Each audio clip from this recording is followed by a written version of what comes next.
आवाज़ टीवी जे program the edge with Mohsin Babar में अवां खे भलीकार। अॼु असां पंहिंजे प्रोग्राम जी शुरूआत क्रिकेट सां कंदासीं। पाकिस्तान ऑस्ट्रेलिया में 22 सालनि खां पोइ सीरीज़ वनडे जी खटी आहे ऐं उन में अॼु पाकिस्तान जे बॉलरनि अॼु जेको टियों मैच हो 3 वनडे सीरीज़ जो, उन टियों मैच अॼु ऑस्ट्रेलिया खे बिल्कुलु नॉकआउट करे छॾियो।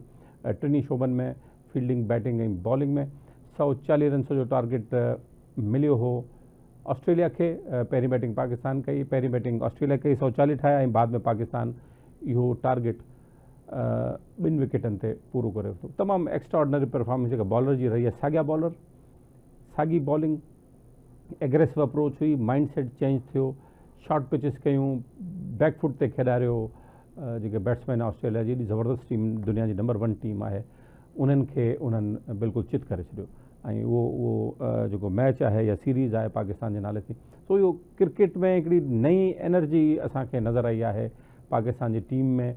हिन भेरे जेका टीम प्ले कयो आहे बिल्कुलु हिकिड़ी नई पाकिस्तान जी टीम नज़र आई आहे ऐं उहा जेका एग्रेसिवनेस आहे न रुगो बॉलिंग में पर बैटिंग में बि नज़र आई आहे। जहिड़े तरीक़े सां साइम अयूब, बाबर आज़म ऐं पंहिंजो मोहम्मद रिज़वान ऐं ख़ुदि अब्दुल्ला शफ़ीक़ जहिड़े तरीक़े सां प्ले कयो आहे, उन्हनि खे फुल क्रेडिट वञे थो। बॉलर त ज़ाहिर आहे पहिरीं हुयो, त हाणे इहो पाकिस्तान जी टीम में हिकिड़ी इहो केसी ताईं रखे थो।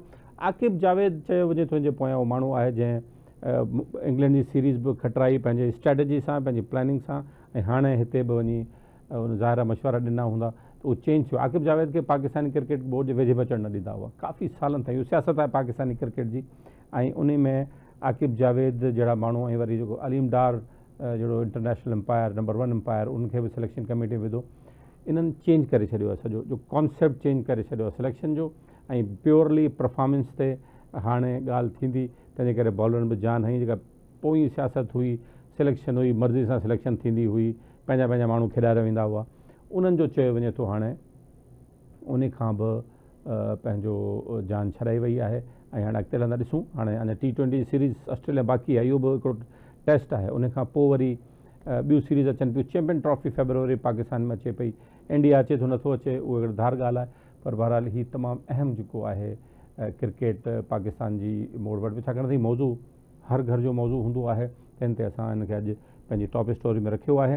असां हलूं था लाहौर, जितां असां पाकिस्तान जे अॻूणे क्रिकेटर, पाकिस्तानी कैप्टन कामरान अकबल सां ॻाल्हाईंदासीं। कामरान साहब, बहुत शुक्रिया आपका, आपने हमें ज्वाइन किया। कामरान साहब, पाकिस्तान की जीत आज जो सीरीज़ विन है, ये एक बहुत बड़ा टर्न अराउंड समझा जा रहा है कि पाकिस्तान की क्रिकेट टीम जो है अब उस तरफ चल पड़ी, उस डगर पे चल पड़ी है जिस तरफ जाना चाहिए था। इतनी शानदार टीम, इतने शानदार प्लेयर्स, इतनी शानदार पेस के बाद ये प्लेयर्स उन्होंने अपनी परफॉर्मेंस दिखाई है। क्या समझते हैं कि अब आगे हमें इस हवाले से जो जीत हुई है और उससे आगे आपको क्या नज़र आ रहा है? तो ये जीत हम काफ़ी अर्से से वेट कर रहे थे, तो फाइनली वो जीत हमारे पास आई है। 22 साल के बाद ऑस्ट्रेलिया से सीरीज जीते हैं, तो मेरे ख्याल से आम की लिए बहुत बड़ी अचीवमेंट है और बड़ी ज़बरदस्त परफॉर्मेंस भी है। और उसके बाद जैसे आपने फास्ट बॉलर का कहा है, इस पूरी सीरीज में हमारे फास्ट बॉलर एक अलग ही फास्ट बॉलर्स लगे हैं। वो लगे हैं जिन मैच के बाद पास में कभी सिंह भाई, वकार भाई, शुएब अख्तर, फुल टाइम ऐसे बॉलर हमें मैच जितवाते थे। तो इस बॉलिंग ने वो कारनामा किया है और हारिस रऊफ ने जैसे थ्रू आउट इन सीरीज में बॉलिंग की है, बड़ी जबरदस्त की है। डेफिनेटली वनडे सीरीज जीते हैं, इससे कॉन्फिडेंस बड़ा हाई है और T20 में हमें फायदा होगा। वो भी मैच हम लोगों को जीतना चाहिए, वाइट बॉल जीतना चाहिए। ये सीरीज खत्म हो ना पूरी, वनडे और T20 हम 5-1 से जीत के निकले वहां से। ऑस्ट्रेलिया को भी पता चले कि पाकिस्तान की टीम को इतना इजी नहीं लेना चाहिए। इतना जैसे हमने 4-5 साल क्रिकेट खेली है, जिस मुश्किल से निकले हैं, अब वो पाकिस्तान की क्रिकेट का ये स्टैंडर्ड नहीं है। अब बहुत अच्छा हो गया, टीम अच्छे लिए हैं, टीम पॉजिटिव खेल रही है और अप्रोच चेंज हो गई है। तो ये सारी चीजें मेरे ख्याल से ऑस्ट्रेलियन क्रिकेट याद रखेगी सभी ने। अच्छा कामरान साहब, पाकिस्तानी बॉलर्स की जो ये इतनी जो स्पीड और जिस तरीके से एग्रेसिव उन्होंने शॉर्ट पिचेस पर और बॉलों पर उन्होंने इत्तफादा किया, तो ये एनर्जी कहाँ से आई? पहले भी यही बॉलर तो यही कर सकते थे पहले भी, लेकिन अब बड़े बड़े ज़बरदस्त तरीके से उन्होंने कमबैक किया है। तो क्या ये कोई नई कोचिंग का कमाल है या नए तरीके से वो आए हैं? अब मेरे ख्याल से देखिए, प्लेयर्स वही है, टीम भी वही है, बॉलर भी वही है, सिर्फ माइंड सेट चेंज किया। पाकिस्तान क्रिकेट बोर्ड ने, चेयरमैन साहब ने एक मैसेज भिजवाया कि अब परफॉर्मेंस पे कोई कॉम्प्रोमाइज नहीं किया जाएगा। अब सेल्फिश माइंड पाकिस्तान की क्रिकेट से दूर रखना पड़ेगा, जीत के लिए खेलना पड़ेगा, अपने अपने पर्सनल जो गोल है उनको स्टेबल रखना पड़ेगा, नहीं तो वो टीम का हिस्सा नहीं बनेंगे। उन्होंने मैसेज दे दिया, जैसे शाहीन को बांग्लादेश के खिलाफ टेस्ट नहीं खिलाया, सचिन ने खिलाया, बाबर को इंग्लैंड के खिलाफ टेस्ट सीरीज में ढाकिया। खैर उनकी परफॉर्मेंस ऐसी थी जिसकी वजह से मजबूरन। जी कामरान साहब, ये आपने बड़ी अहम बात की है कि वही सेम बॉलर्स हैं लेकिन माइंड सेट चेंज हुआ है। तो आप समझते हैं कि हमारा ये जो चैंपियन ट्रॉफी में हमें जो पिचेस चाहिए, जिस तरीके से जो ऑस्ट्रेलियन पिचेस हैं, इस लेवल की पिचेस होंगी, तो यही माइंडसेट अगर अप्लाई होगा तो हम रिजल्ट हासिल कर सकते हैं चैंपियन ट्रॉफी में। देखें, कंडीशन सेम नहीं होगी, डिफरेंट होगी, और माइंडसेट अब पाकिस्तान की क्रिकेट में यही चलेगा। जो टीम के लिए खेलेगा, जीतने के लिए खेलेगा, वो खेलता जाएगा। और उसके बाद आप देखें कि बड़ा जरूरी है पाकिस्तान की क्रिकेट के लिए, और सिलेक्टरों ने जो डिसीजन लिए हैं, जैसे मैसेज दे दिया था और आकिब भाई ने, अजहर अली जैसे नई सिलेक्शन कमेटी बनाई है, अलीमदार आए हैं, असद शफीक है, मेरे ख्याल से उनको बड़ा क्रेडिट देना चाहिए। चेयरमैन साहब ने जैसे इनको सपोर्ट किया, डिसीजन लिए हैं। लेकिन सिर्फ एक चीज हमने अच्छी की है, इंग्लैंड के खिलाफ अपनी कंडीशन को अच्छे तरीके से यूटिलाइज किया, हम जीते हैं। उससे कितना फर्क पड़ गया आप देखें।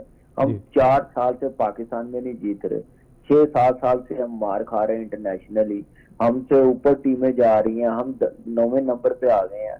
तो ये सारी चीजें किस वजह से हो रही थी? इसी वजह से हो रही थी कि आप अपने फेवरेट्स खिला रहे थे, आप लड़कों के कैरियर के साथ खेल रहे थे, आप पाकिस्तान के सिस्टम के साथ खेला जा रहा था, उनको वीक किया जा रहा था।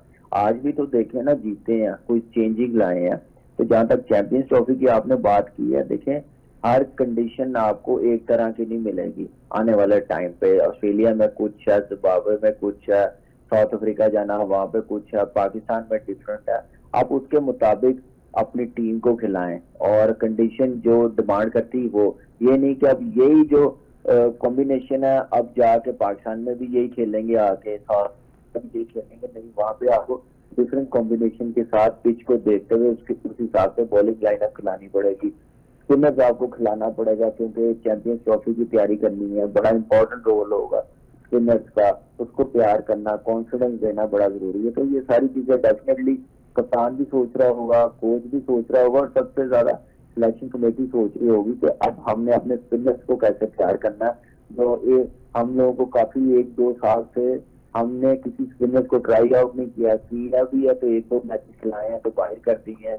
जो विदाउट फॉर्म में नहीं है, जो परफॉर्मेंस नहीं करते हुए आ रहे हैं, उनको खिलाते जा रहे हैं। तो ये सारी चीजें देखनी पड़ेंगी। अभी बहुत कुछ है इस क्रिकेट से दूर करना, negative mind, approach, liking disliking, लड़कों के कैरियर के साथ खेलना, इस टाइप के बंदे लड़कों के कैरियर खराब करने, खत्म करने, टीम से निकालना अपने पर्सनल एजेंडे की वजह से, ये चीजें सारी करनी पड़ेगी। तो अब स्टार्ट हुआ है, तो लेट्स सी आने वाले टाइम पे और चीजें बेहतर होगा। जी बहुत बहुत शुक्रिया कामरान अकमल साहब, आपने हमें अपने ओपिनियन से आगाह किया। नाज़रीन, कामरान अकमल पाकिस्तान जा कैप्टन, अगूणा कैप्टन, टेस्ट क्रिकेटर ऐं पाकिस्तान की टीम के लीड कंदा रहिया आहिनि। उन्होंने असांखे ॿुधायो आहे त हीउ तमामु सुठो सवण आहे पाकिस्तान जी टीम लाइ। इहा स्प्री जेका आहे इहा अॻियां जारी रखणी पवंदी, त जीअं इहो हिकिड़ो प्रेशर बि डेवलप थींदो। ऐं पाकिस्तान T20 में वारा पूरी उमेद हुआ त इहा T20 में बि ऑस्ट्रेलिया खे शिकस्त थींदी, चैंपियन ट्रॉफी लाइ हिकिड़ो वॾो माहौल ठही वेंदो पाकिस्तान जी टीम जी परफॉर्मेंस जो। पर अहम ॻाल्हि उन्हनि में इहा कई आहे त इहो माइंड सेट कंटिन्यू करणो पवंदो हिकिड़ी शइ। ॿी ॻाल्हि त कंडीशन्स खे पंहिंजे मर्ज़ी सां यूज़ करणो पवंदो। पाकिस्तान जूं कंडीशन डिफरेंट हूंदियूं। पिचिस छा, हाणे सुवालु इहो आहे त छा जेके पिचिस आहिनि उहे स्पिन पिचिस ठाहिणी पवंदियूं, फास्ट पिचिस जीअं ऑस्ट्रेलिया में हूंदियूं आहिनि, बाउंसी पिचिस हूंदियूं आहिनि, उन्हनि खे यूज़ कंदा, या ही सिर्फ़ु जेको स्पिनर जे लाइ पिच ठाहींदा या विच तरीक़ा ठाहींदा, ऐं बैटिंग में बि ऐं सभिनी खे फ़ाइदो थिए, इहो हाणे ॾिसणो पवंदो। ॿियो माइंड सेट बि आहे। बहरहाल पाकिस्तान जी टीम जी जेका परफॉर्मेंस ऐं कामयाबी आहे इहा अॻिते हलंदी नज़र अचे पई, छाकाणि त सिलेक्शन लेवल ते जेका इस्टेब्लिशमेंट चेंज थी आहे PCB जी, उन फ़र्क़ु आणे छॾियो आहे। त इहो अॼोकी असां पंहिंजे सेगमेंट में रखियोसीं। हाणे हलूं था असां ॿिए सेगमेंट तरफ़, वक़्फ़ो वठूं था, वक़्फ़े खां पोइ असां तव्हां सां गॾु रहिजो।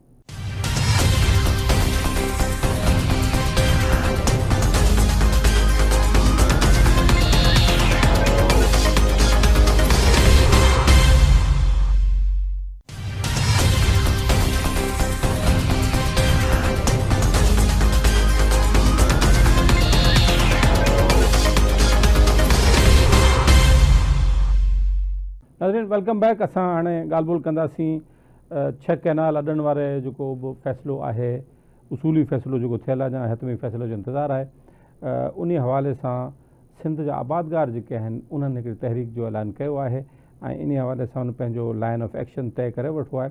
सिंध आबादगार बोर्ड जा जेके सदर आहिनि महमूद नवाज़ शाह साहिबु, उन्हनि जो हिकिड़ो इजलास थियो जंहिंमें उन्हनि पहिरें मरहले में 23 नंबर खां हैदराबाद में शुरू करण जो फ़ैसिलो कयो आहे ऐं 16 नवंबर ते प्रेस कॉन्फ्रेंस करे बाक़ाइदा पंहिंजी हिकमत अमली जो बाज़ाब्ता ऐलान कंदा। मूंखे जॉइन कयो आहे महमूद नवाज़ शाह साहिबु। इन ॾिस में ॻाल्हि ॿोल कंदासीं। शाह साहिबु, हीउ जेको फ़ैसिलो आबादगार कयो आहे, हाणे तव्हांजी छा स्ट्रेटजी हूंदी इन हवाले सां जेका तव्हां हाणे प्रेस कॉन्फ्रेंस बि करण वारा आहियो?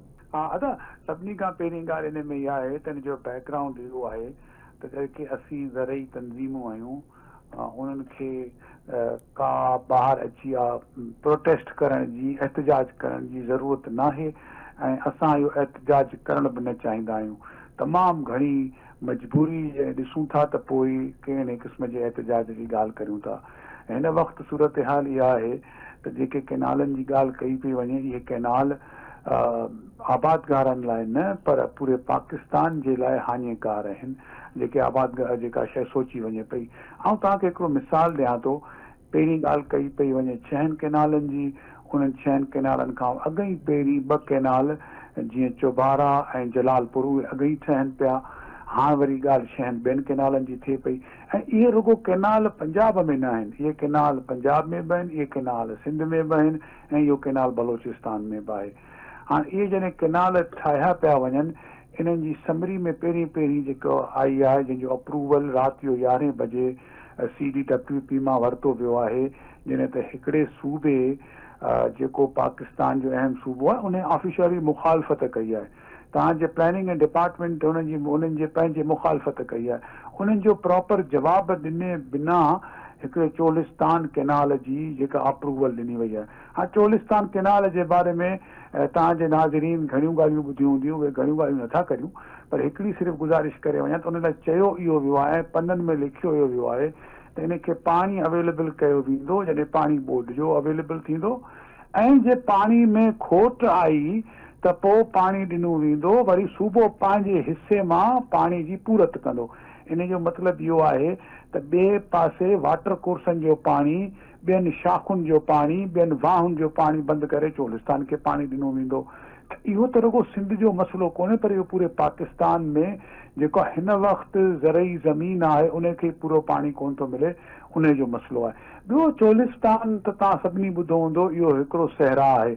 इन में जे 12 लख एकड़ ज़मीन आबाद थींदी, जेको डायरेक्ट इंडस मां आई बि कोन्हे, उनजे पोयां लिंक कैनाल ठहनि पिया जेके रसूल बैराज तां पाणी खणंदा। त इहो तमामु ख़तरनाक क़िस्म जी स्कीम आहे, जंहिंमें इरसा चवे थो त असीं पाणी ॾींदासीं, अगरि पाणी बोर्ड वारो थियो त उहो अवेलेबल थींदो अप्रैल खां सेप्टेंबर, ऐं PC1 जेका अप्रूव कराई वई आहे त 12 महीना पाणी जेको आहे सो उनजो लिखियो वियो आहे त अवेलेबल करे ॾिनो वेंदो। असां त इरसा जे सर्टिफिकेट खे बि चैलेंज कयो आहे, पर उहो बि सर्टिफिकेट आहे, उहो बि सिर्फ़ु 5 महीननि जो आहे। इन मां लॻे ऐं ॾिसण में इहा ॻाल्हि पई अचे त इन जी जबरदूस कई पई वञे, इन जे मथां को टेक्निकल एनालिसिस कोन थियो आहे, इन जे मथां का माहौलियाती स्टडी कान थी आहे, इन जी long term sustainability, financial feasibility कान ॾिठी वई आहे।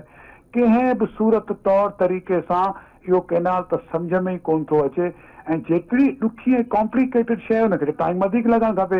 हीअ राति विच में कलाक हिकिड़े में अप्रूव करायो, राति जो 11 बजे उनखे चोलिस्तान कैनाल खे वेठा मजबूरीअ में अची असांखे दोस्तनि खे गॾु करे असीं इहो एहतजाज जो असां ऐलान कयो आहे। जी ठीकु साईं। इहा शाह साहिबु तव्हांजी ॻाल्हि बिल्कुलु ठीकु आहे त तव्हांजी ऑर्गेनाइज़ेशन जो, तव्हांजी तंज़ीम जो इहो मैंडेट न आहे त रस्तनि रोडनि ते अची एहतजाज कजे इन केस जेकॾहिं ॻाल्हि मथे चढ़ी वञे थी। बिल्कुलु सही ॻाल्हि आहे। हाणे अर्ज़ु आहे, मां बिल्कुलु इहा ॻाल्हि सम्झां थो, असांखे सम्झण में घुरिजे हर ऑर्गेनाइज़ेशन जो, हर सियासी तंज़ीम जो पंहिंजो मैंडेट हूंदो आहे। बिल्कुल सही। तव्हां जेका अहम हिकिड़ी ॻाल्हि कई आहे त इन सां पंजाब जो जेको ख़ुदि पंहिंजो इंफ्रास्ट्रक्चर आहे पाणी डिस्ट्रीब्यूशन जो ऐं जेको निज़ाम आहे उन खे बि छियो रसंदो, त छा तव्हां सम्झो था त सिंध आबादगार बोर्ड खे, आबादगार तंज़ीम खे पंजाब आबादगार बोर्ड ऐं उन्हनि सां ॻाल्हि ॿोल करणु घुरिजे त इहो तव्हांजे लाइ बतौर नुक़सानकार आहे, असांजे लाइ त आहे पर तव्हांजे लाइ बि आहे, त उन्हनि सां को छिपिन करे उन्हनि सां को ॻाल्हाए को इहो कंहिं हिकिड़े नतीजे ते पहुचण जी कोशिशि कजे? ॾिसो, हुते अंडरस्टैंडिंग इहा आहे जेका अॼु ताईं जी सोच ऐं सम्झ इहा आहे त बाबा इहो पाणी भला दरिया सिंध मां पहिरीं जेको वहंदो, असीं त पाणी पंहिंजी जेका बि असांजी रिक्वायरमेंट हूंदी उहा पूरी कंदासीं, ऐं ॿी जेको आहे नुक़सानु थींदो सो हेठियां जेके सूबा आहिनि उन्हनि खे नुक़सानु थींदो। शायदि अहिड़े क़िस्म जी अंडरस्टैंडिंग आहे। पर ॾिसो, ही मुल्क पाकिस्तान आहे, हिते हिन खे शइ कानून जे हिसाब सां ऐं कंहिं इंसाफ़ जे हिसाब सां हलणो आहे। असीं हिन वक़्तु उन्हनि माण्हुनि खे सोच ऐं सम्झ ऐं जेके पाकिस्तान जा रोशन ख़्याल माण्हू आहिनि, सम्झू माण्हू आहिनि, उन्हनि ताईं इहा ॻाल्हि पहुचाइण त ही जेका स्कीम आहे, अजीब ॻाल्हि आहे त हिन वक़्तु जेका कैनालनि जी एग्ज़िस्टिंग घुर आहे पाणी जी, उहा ई पूरी नथी थिए। अप्रैल खां वठी मई ऐं जून जे महीने ताईं त बोड जो पाणी हूंदो ई कोन्हे। सिंध में अर्ली ख़रीफ़ लाइ पाणी जी खोट ऐं वावेला हूंदी आहे। वेतर इर्सा जेको आहे अप्रैल खां वठी अवेलेबिलिटी करे ॾिनी आहे। सो मक़सदु इहे मिसाल इन करे पिया मुंहिंजा भाउ ॾियां त इहो त हुजणु त ईअं खपे त माण्हू पंजाब जो हुजे या खणी KPK जो हुजे, हिन को वास्तो न आहे, पर ॻाल्हि त हुनखे आङुर त खणणु खपे न। हिकिड़े पासे ताईं किश्ता खणियो पिनो पिया, ॿिए पासे पाणी एग्ज़िस्टिंग कैनालनि खे अवेलेबल कोन्हे, ॿिए पासे ताईं 240 अरब रुपया अहिड़े कैनाल में ख़र्च करणु लॻा आहियो जेको सहरा में आहे, ऐं जेको ॿिए जो हक़ खणी आई त हुनखे ॾींदो। त इहो त ज़ाहिर सी ॻाल्हि आहे, असांजो कमु आहे, इहा ई अवेयरनेस आहे जेका माण्हुनि ते पैगाम खणी वञी ऐं माण्हुनि खे सम्झाइणो आहे त ताकी माण्हू इन कैनाल जी मुखालफ़त प्रॉपरली करे सघनि। ऐं ही जेके कॉर्पोरेशन ऐं वॾियूं वॾियूं कंपनियूं ऐं ॿिया मुल्क जेके अची हिन मां फ़ाइदो वठंदा, त हिन मुल्क जो माण्हू जेको ज़राअत करे पियो उन जो छा थींदो? सही ॻाल्हि आहे साईं, बिल्कुलु ठीकु ॻाल्हि आहे। शाह साहब, हाणे इहो तव्हां आबादगार बोर्ड जे थ्रू तव्हांजो कमु जेको तव्हां ॿुधायो आहे, जहिड़ी तरीक़े सां एडवोकेसी करणु आहे, माण्हुनि ते अवेयरनेस पहुचाइणु आहे, त इज़ देयर एनी पॉसिबिलिटी त तव्हां इन्हनि आबादगारनि खे, फेडरल गवर्नमेंट खे, पंजाब जे आबादगारनि खे ख़त लिखो, उन्हनि सां राब्तो कयो, उन खां पोइ सिंध गवर्नमेंट सां त ज़ाहिर तव्हां राब्ते में हूंदा, इहे जेके ॿिया तरीक़ा आहिनि एडवोकेसी जा जेके टूल्स आहिनि उहे यूज़ करे सघजनि था? असां हर क़िस्म जो उहो टूल जंहिंसां का मदद मिली सघे, हर क़िस्म जी सिविल सोसाइटी, हर क़िस्म जी ऑर्गेनाइज़ेशन, हुकूमत जेका बि हूंदी, त असांजो कंहिं क़िस्म जो ज़िद कोन्हे। असीं त चऊं था असांखे या त इहा ॻाल्हि सम्झायो, असीं बि हिन मुल्क जा शहरी आहियूं, हिकिड़े पासे साफ़ पाणी पीअण जो कोन्हे, ॿिए पासे ताईं कैनालनि जो सोचियो पिया, त असांजी ॻाल्हि त सम्झाए त इहा ॻाल्हि कहिड़े पासे वञे पई। इन ई करे असां लिखी आहे हिकिड़ी ॻाल्हि प्रेस नोट में त हिन मुल्क जे लाइ इहा हानिकार आहे। उनजी रीज़न इहा असां लिखी आहे छो त हीउ कैनाल रुगो पाणी जो मसइलो कोन्हे, पर पाकिस्तान जी यकजहतीअ जो मसइलो आहे, जंहिंमें जेके फ़िलहाल जेके थोरा मुनाफ़े कमाइण वारियूं कॉर्पोरेशन्स आहिनि उहे फ़ाइदो वठणु घुरनि थियूं। उन जे साम्हूं ई असांखे हथु ॾियणो आहे। ऐं मुंहिंजे ख़्याल में त पंजाब जूं ज़रई तंज़ीमूं हुजनि या कंहिं ॿिए पासे जो को बि सोच सम्झ रखण वारो माण्हू हुजे, उनखे इन शइ जो फ़ाइदो असांजो साथ ॾियणु खपे। इन ई करे असां हिनखे गैर सियासी रखियो आहे। इन ई करे असां हिनखे मूवमेंट खे ऐं एहतजाज खे स्टेक होल्डर बेस्ड एहतजाज रखियो आहे। ठीकु साईं, शाह साहब तव्हांजी वॾी महिरबानी। नाज़रीन, महमूद नवाज़ शाह साहब सिंध आबादगार बोर्ड जा सदर आहिनि। उहे चवनि था त स्टेक होल्डर ताईं एहतजाज पहुचाए, उहे जेके बि स्टेक होल्डर में पंजाब बि शामिल आहे, पंजाब जी हुकूमत बि शामिल आहे, विफाक़ जी हुकूमत बि शामिल आहे, आबादगार शामिल आहिनि, सिंध हुकूमत जूं ॿियूं तंज़ीमूं शामिल आहिनि, पॉलिटिकल पार्टियूं शामिल आहिनि, उन्हनि सां हू राब्ता कंदा, एहतजाज कंदा। ऐं आबादगारनि खां इहो उमेदु फ़िलहालु न रखी वञे त को रोडनि ते अची प्ले कार्ड खणी बीहंदा ऐं रोड रस्ता ब्लॉक कंदा ऐं धरना हणंदा। उहो चवंदा उहो एक्सट्रीम सिचुएशन में करे सघिजे थो। इहा असां सां ॻाल्हि ॿोल कई आबादगार बोर्ड ऐं उन्हनि जी हाणे तहरीक बि हाणे अॻिते वधण वारी आहे। नाज़रीन, हाणे पंहिंजे टे सेगमेंट हलंदासीं पर हिकिड़े ब्रेक खां पोइ।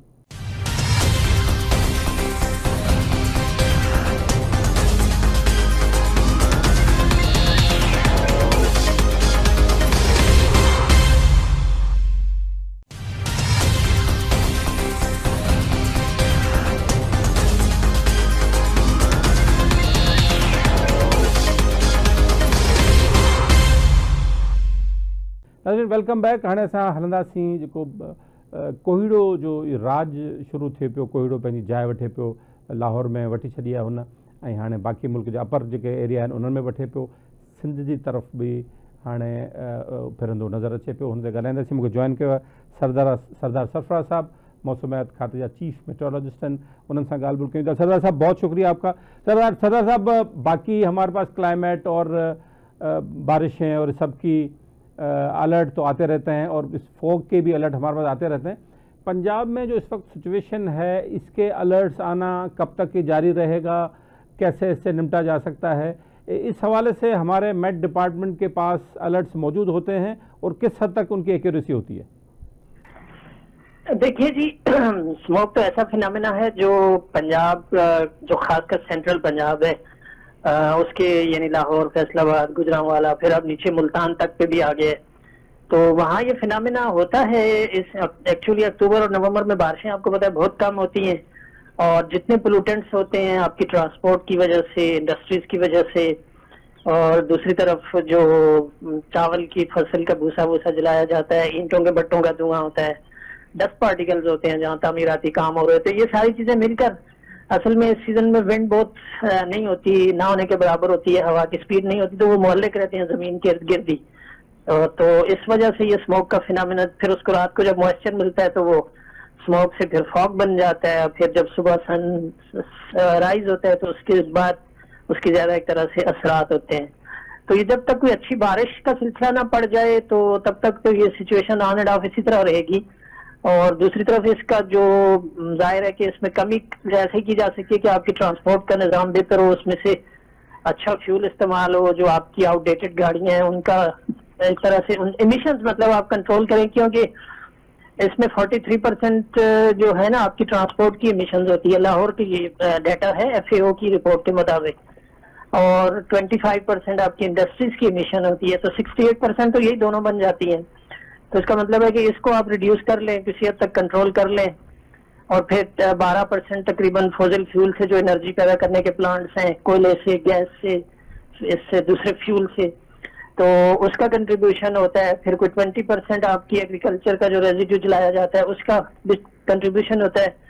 तो ये तो मुस्तकिल एक तरह से करने का काम है, मतलब आप जैसे कहते हैं ना, एडाक कोई इसके लिए है नहीं ऐसा कि आप पूरी तौर पे कंट्रोल कर सकें, ये चीजें साथ साथ करने की जरूरत होती है मुसलसल।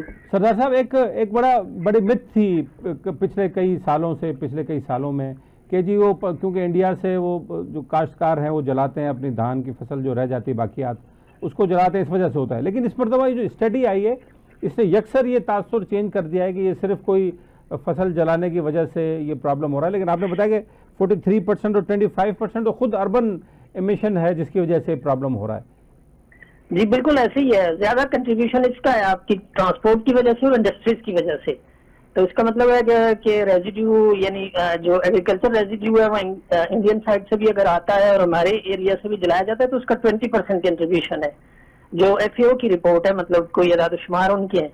इसी तरह से लाहौर की एक दूसरी बॉडी है जो अर्बन यूनिट, उनकी भी कोई इसी तरह की मिलती जुलती रिपोर्ट है, बल्कि उन्होंने तो 83% तक, उनकी जो रिपोर्ट में देख रहा था 83% तक उसका वजह जो है ना ट्रांसपोर्ट इमिशंस बताई है। तो इसका मतलब ये है कि ट्रांसपोर्ट और इंडस्ट्रीज, ये दो सेक्टर्स, और पावर जनरेशन, ये तो आप ही के हाथ में ना, तीनों इनको आहिस्ता आहिस्ता कंट्रोल किया जाए, क्लीन उसकी तरफ ले जाया जाए, तो फिर ही मुमकिन हो सकता है कि इसमें कमी आए। अच्छा सरदार साहब, एक और अहम बात मैंने देखा है कि पिछले साल भी मैं खुद बड़ा इस एरिया में सिंध से लेके पंजाब और इस्लामाबाद तक ट्रैवल करता रहा हूँ, तो पिछली दफ़ा मैंने देखा है कि ये जो फॉग है ये अब सेंट्रल सिंध तक, नवाबशाह से ऊपर तक ये रहता है। तो ये पहले हमने नहीं देखा ये फिनोमेना कि रात शाम से शुरू होना और सुबह देर तक 7-8 बजे तक भी ये सिंध में भी ये ट्रैवल करता है। लेकिन इस मरतबा आपने यहाँ भी देखा है और इस मरतबा भी सुना जा रहा है कि इस सीज़न में सिंध के इन इलाकों में भी ये हिट करेगा आके। देखिए सिंध में और बाकी जगहों पर भी होती है, ये विंटर सीजन का फिनोमेना होता है, ये फॉग, वो फॉग होती है। यानी लाहौर और गिरदोनवा में तो ज्यादा ये स्मोक होता है ना, जो धुआं, स्मोक का मतलब धुआं और फिर उसके साथ मॉइस्चर मिलकर, फॉग मिलकर, दोनों मिलकर स्मोक बन जाता है। तो उन एरियाज में ज्यादा स्मोक है। हमारे एरियाज में यानी सिंध के एरियाज में जो होता है वो फॉग में उसे कहूंगा, उसमें स्मोक नहीं कहूंगा, इसलिए कि यहाँ उतनी इमिशंस, अब ये अलग बात है, रिपोर्ट कोई स्टडी करने की जरूरत है कि यहाँ पर इमिशंस की रेशो क्या है। लेकिन आपने देखा कि ये थ्रू आउट प्रिवेल नहीं करती है, रात गए फॉग बनती है और सुबह फिर सूरज चढ़ते ही कोई 1-8 घंटे बाद छड़ जाती है। तो इसका मतलब है ये फॉग होती है, ये इट्स नॉट स्मोक। तो स्मोक जो है वो देर तक रहती है, और आपने देखा हो कि लाहौर और गिरदोनवा का जो एरिया है वहाँ तो हेल्थ के मसाइल उसकी वजह से पैदा होते हैं, बीमारियां होती हैं। और ऐसा सिंध के एरिया से कोई इस तरह की रिपोर्ट नहीं हुई कि उसके हेल्थ के इतने इम्पैक्ट्स होते हैं। तो इसका मतलब ये है कि यहाँ वाला फिनोमेना जो है वहाँ वाले फिनोमेना से डिफरेंट है। तो आपके अलर्ट्स अब रेगुलर आते रहेंगे इस हवाले से, फॉग के हवाले से और स्मोक के हवाले से? जी बिल्कुल। वो तो बेसिकली आपको पता है कि पंजाब और उस एरिया को हमारा लाहौर के ऑफिस और इस्लामाबाद के उससे डील हो रहा होता है, तो वहाँ ये चीजें मतलब वो साथ साथ अपडेट करते रहते हैं इशू रोजाना की फोरकास्ट में भी और स्पेशल एडवाइजरी के तौर पे भी।